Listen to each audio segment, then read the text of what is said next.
আপনি বলুন দেখি তাকওয়া বলতে আপনি কি বুঝেন?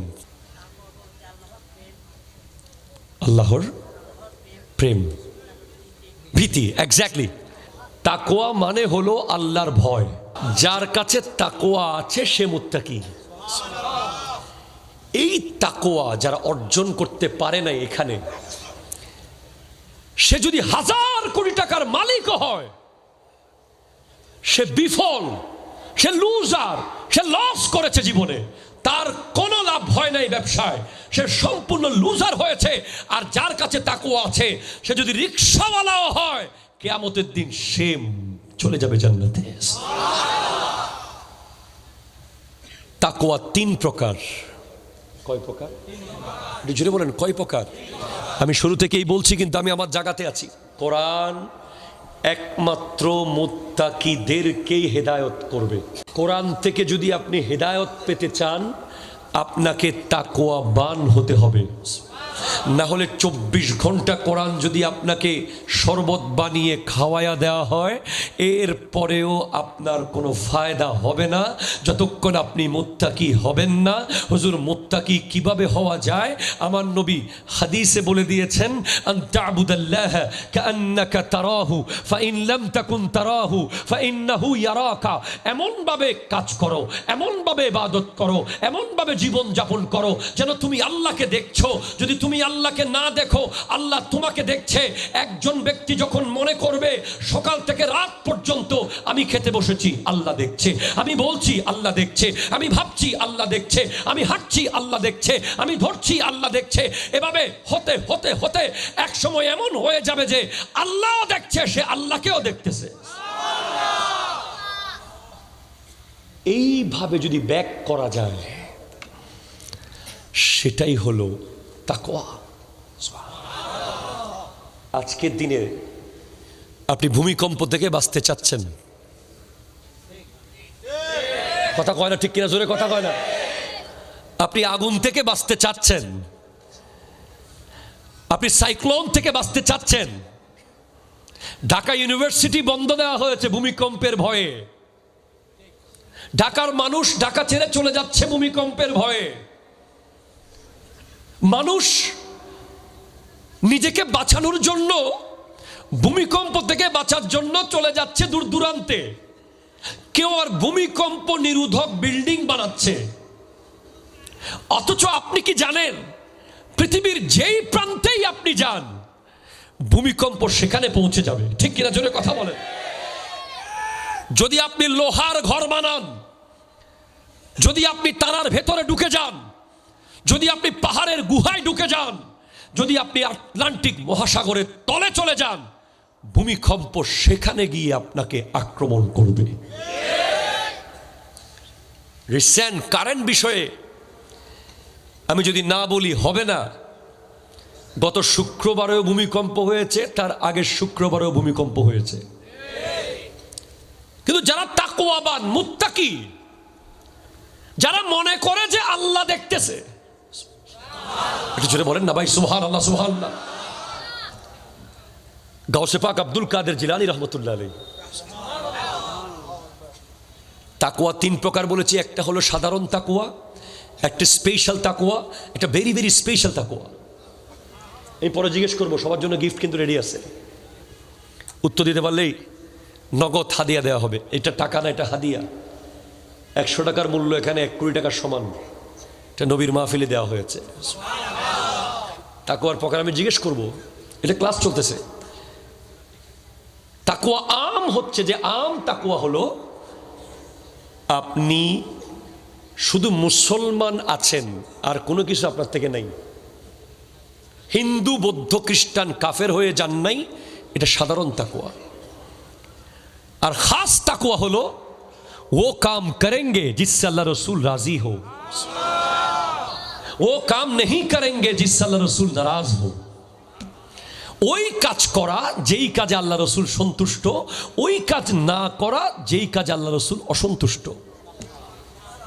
আর আখাসুল খাস, very very VIP, so much special তাকওয়া হলো ইত্তিকাউ মা ইয়াশকালু আনিল্লাহ, যেই যেই কাজ আল্লাহর ধ্যান থেকে সরিয়ে ফেলে।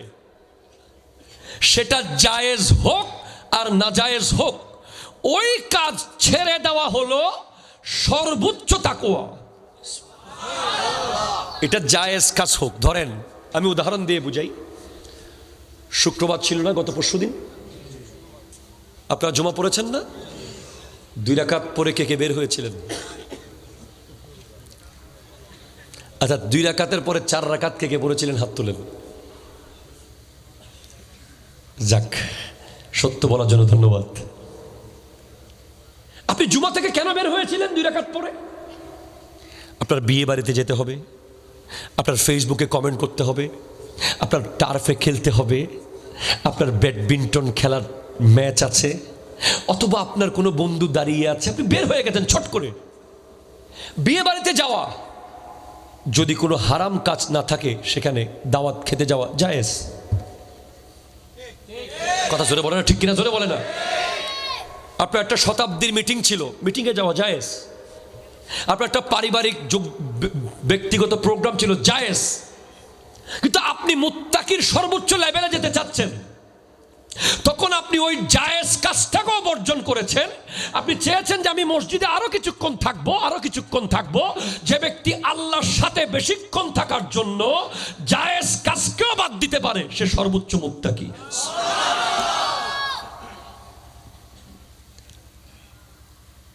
যেমন শেখ সুলতান সৈয়দ আব্দুল কাদের জিলানী রহমতুল্লাহ আলাইহি, উনি 40 বছর এশারের উজু দিয়ে ফজরের নামাজ কেন পড়েছেন? উনি চেয়েছেন যে গোটা রাত উনি আল্লাহর সাথে থাকবেন,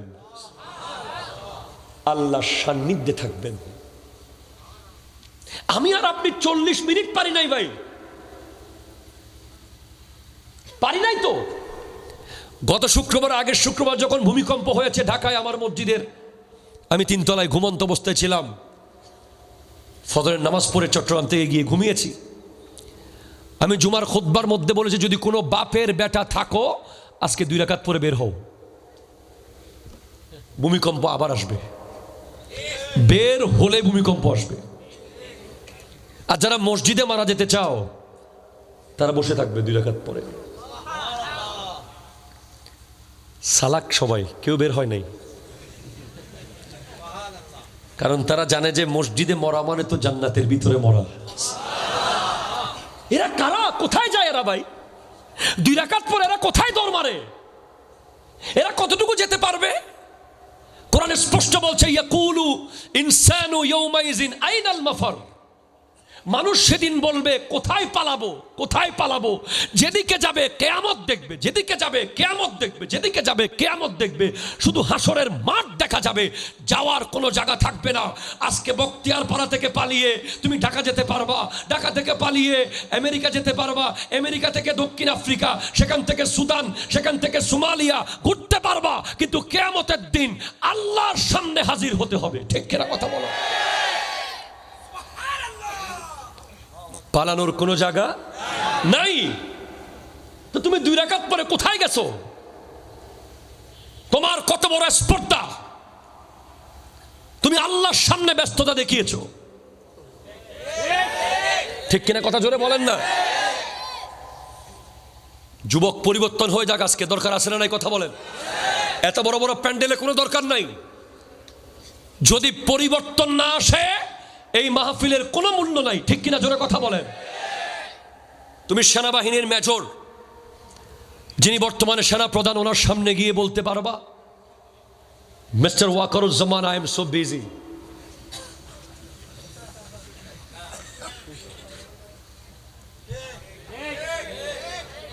পারবেন? কি করবে উনি আপনাকে? বুট আছে, কিন্তু সবার পায়ে কি আছে? শক্ত বুট। এগুলো দিয়ে লাথি মারলে কিন্তু 3-4 মাইল দূরে চলে যায় লাথির লগে। আপনি পুলিশের এসপির সামনে গিয়ে বলতে পারবেন না, mister SP, I am so busy man, please. ঠিক কিনা? আপনি আল্লাহর সামনে গিয়ে বলছেন, oh my dear creator, I am busy. আপনি বলেছেন তো, যখন আপনি 2 রাকাত পরে বের হয়েছেন, আপনি আল্লাহকে বলেছেন যে আমি ব্যস্ত মানুষ, আপনার সামনে দাঁড়িয়ে থাকার সময় আমার নাই। জাস্ট ইমাজিন, আমার যুবক ভাইরা ব্রেইনকে একটু খাটান।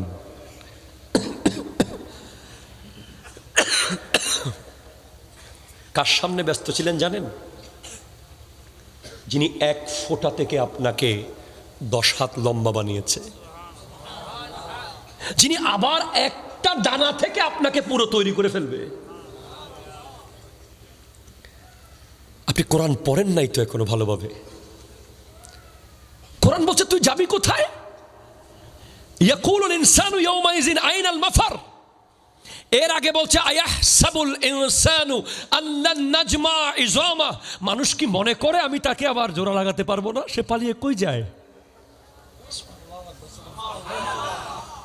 সে কি মনে করে সে কবরে মিশে যাবে, আমি তাকে আর পাবো না?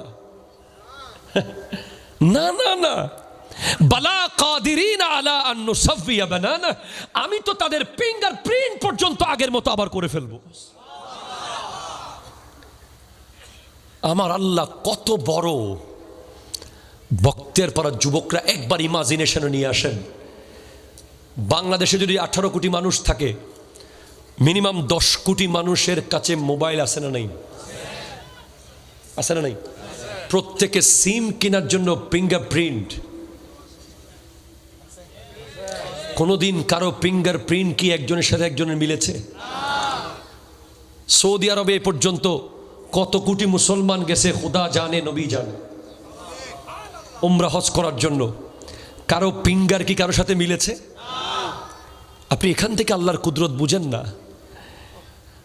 পৃথিবীতে যদি বর্তমানে 1000 কোটি মানুষ থাকে, 1000 কোটি মানুষের বুড়া আঙ্গুলের মাথা 1000 কোটি রকম।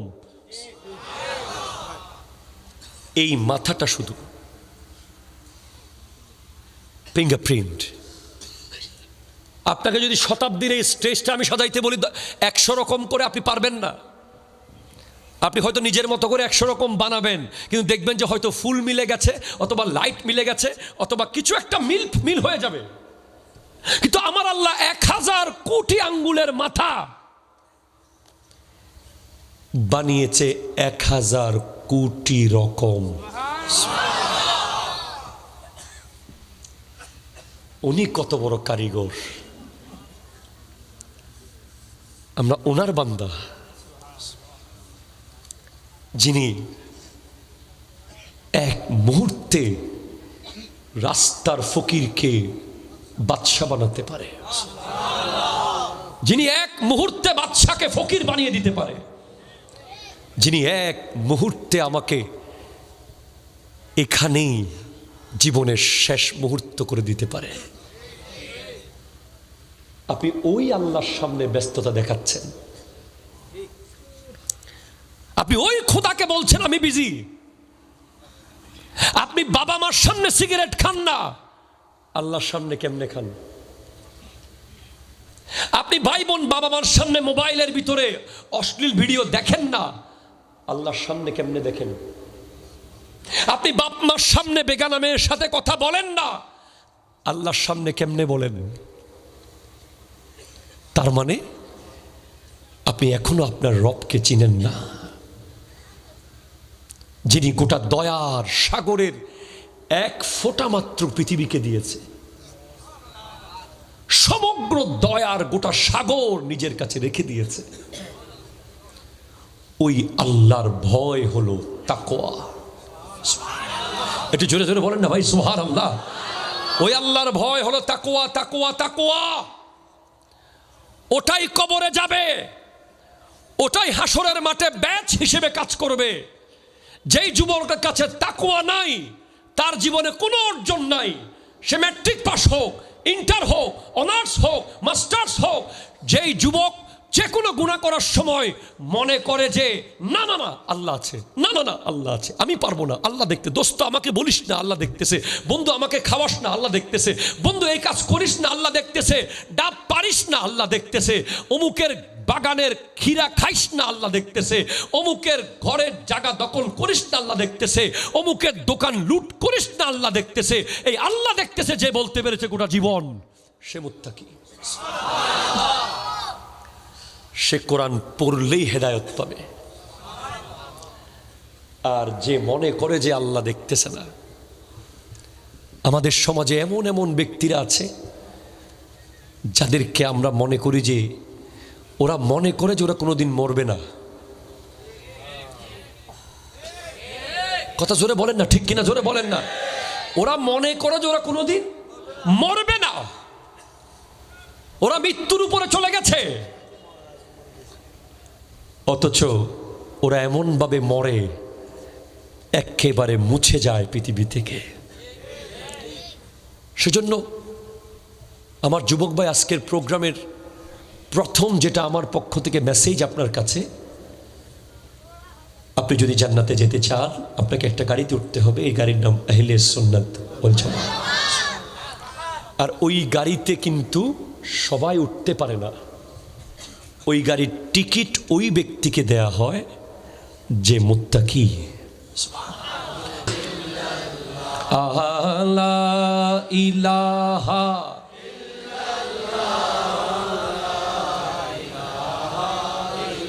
একটু জোরে বলেন তো সুবহানাল্লাহ। It's for all of you. আজকে একটা ডিফারেন্ট সেশন হবে। এখন এখান থেকে যুবকদের ভিতর থেকে যাদের ভিতরে বিভিন্ন প্রশ্ন জেগে আছে, বিভিন্ন সমস্যায় জর্জরিত, এমন কয়েকজন দাঁড়ান, কথা বলুন, এগুলো জব আমি আপনাদেরকে দেব। বলুন, আছেন কেউ?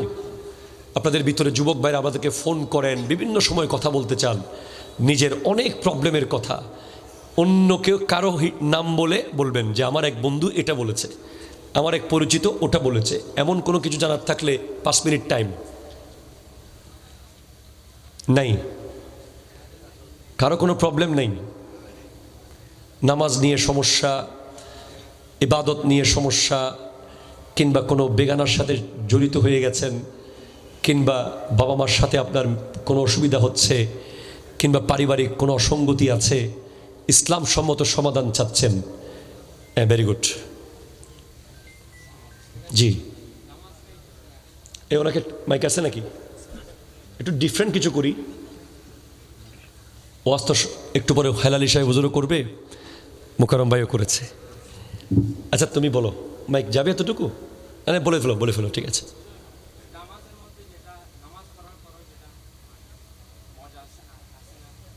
নামাজে মজা আসে না।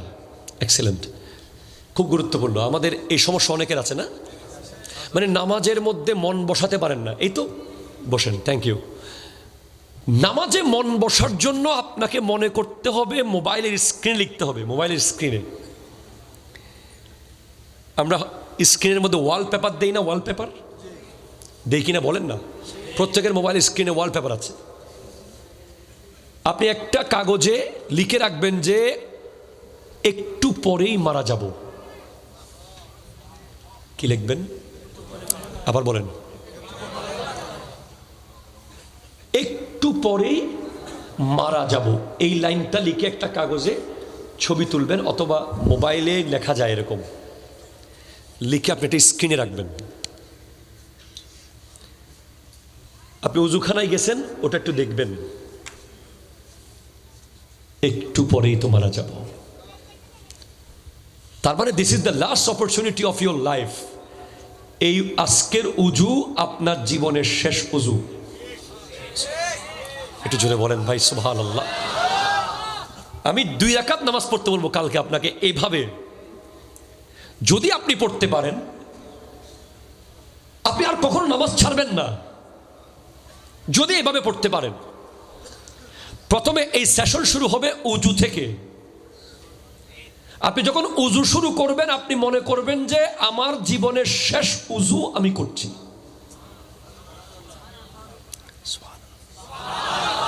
এটা কি মিথ্যা কথা?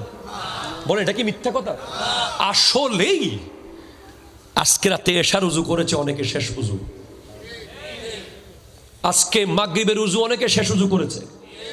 কালকে ফজরের উজু অনেকে শেষ উজু করবে। এটা আমরা মরার পরে কেন ভাববো? আমরা যদি মরার আগে ভাবতে পারি যে এটা আমার জীবনের শেষ উজু, তাহলে আপনার উজুর ভিতরে এমন মনোযোগ আসবে যে আপনি হাত ধোয়ার সময় উজুর পানির সাথে চোখের পানি মিশে যাবে। কারণ আপনি পরের আর উজু করার সুযোগ পাবেন না, এটা শেষ উজু। উজু শেষ করার পর আপনি যখন মসজিদে আসবেন, আপনি ডান পা দিয়ে মসজিদে ঢুকবেন। ঢুকার পরে আপনি মনে করবেন যে আপনি বখতিয়ারপাড়ার মসজিদে নাই, আপনি পুলসিরাতের উপরে আছেন। একটা বাঁশের সাঁকু, চিকন বাঁশের সাঁকুতে আমরা ভয়ে পার হইতে পারি না, ধরনী লাগে। ধরনী ছাড়া যদি আপনি পার হন, আপনার ফুল কনসেন্ট্রেশন বাঁশে থাকতে হবে। সাঁকু দিয়ে হাঁটার সময় যদি আপনি এদিক সেদিক মন দেন, ছট করে আপনি নিচে পড়ে যাবেন। কিন্তু আপনি যদি মনোযোগ দিয়ে হাঁটেন, হয়তো আপনি পার হয়ে যাবেন।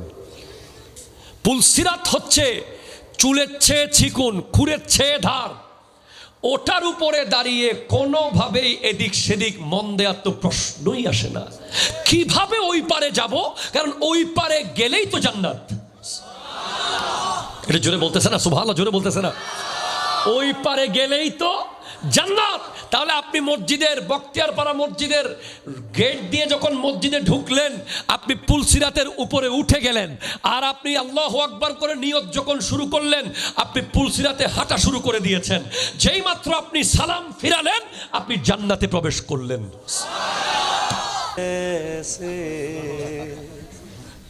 আসসালামু আলাইকুম ওয়া রাহমাতুল্লাহ। হাই মোহাম্মত, গ্রামটার পর থেকে শরীরটা ভালো, কত কিছুর পরে এই মোহাম্মত। মারহাবা বলেন, মারহাবা। আমরা দেখতে পাচ্ছি যে আজকের মাহফিলের মঞ্চ পরিপূর্ণ। একে একে আমাদের প্রধান বক্তা, বিশেষ বক্তা, প্রধান আলোচকগণ উপস্থিত হয়েছেন। আমরা দেখতে পাচ্ছি আমাদের বর্তলী ইউনিয়নের গুরুত্বপূর্ণ ব্যক্তিগণ উপস্থিত হয়েছেন। সবাইকে বক্তিয়া শতাব্দী পল্লী উন্নয়ন সমবায় সমিতির আয়োজক কমিটির পক্ষ থেকে মুবারকবাদ। মারহাবা বলেন, মারহাবা, মারহাবা, মারহাবা। আহলে সুন্নাত ওয়াল জামাত গোটা বাংলাদেশ এক হয়ে গেছে। হাত তোলে বলো ঠিক কিনা, আবার বলো ঠিক কিনা বলো। আল্লামা হেলালি সাহেব হুজুর, আমরা সবাই এখন একসাথে হাতে হাত রেখে এই বাংলাদেশে আহলে সুন্নাত জামাতের কাজ করব, ঠিক কিনা কথা বলেন? আর কোনো ভেদাভেদ, কোনো দূরত্ব থাকতে পারে? এখন শুধু কাজ। ভোট দিতে না কি কোন ভোট দিবেন না? এই গেছে আওয়াজ। ভোট কোথায় দিবেন? যে সবাই বলেন কোথায় ভোট দেবেন? মার্কা কি? আরো জোরে। স্যার আছে তো? ও আল্লাহ, চেয়ারও তো আছে। মারহাবা জোরে কল। এবার একটারও আছে, একটারও আছে। হ্যাঁ, তিনটার কথা না বললে মুনাফিক হয়ে যাব। তিনটাতে ভোট দিতে হবে, ঠিক কিনা জোরে বলেন না? সুন্নি জোট, কথা কোন ঠিক কিনা? দরকার আছে না নাই? আল্লাহ কবুল করুক, আমিন জোরে বলেন ইনশাআল্লাহ। হাত তুলেন। আমরা সুন্নিয়তের পক্ষে সংসদে চাই কি চাই না? সুন্নি নেতাকে সংসদে পাঠাতে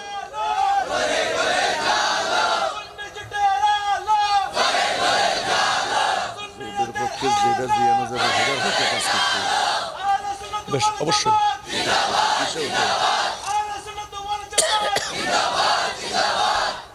মারহাবা জোরে বলেন। আমার প্রশ্নটা শেষের দিকে প্লিজ। তাহলে নামাজে মন দিতে হলে প্রথমে উজুতে মন দিতে হবে, ঠিক কিনা জোরে বলেন? This is the last opportunity of my life. There will not any kind of opportunity. আমার লাইফে আর কোনো সুযোগ আসবে না, এটা শেষ সুযোগ। এটা মনে করেই উজু করতে হবে, ঠিক কিনা জোরে বলেন? এরপরে মসজিদে ঢুকবো মানে কোথায় ঢুকবো? কোথায়? পুলসিরাতে উঠলাম। পুলসিরাত থেকে যদি মন এদিকে দেন, জাহান্নামে।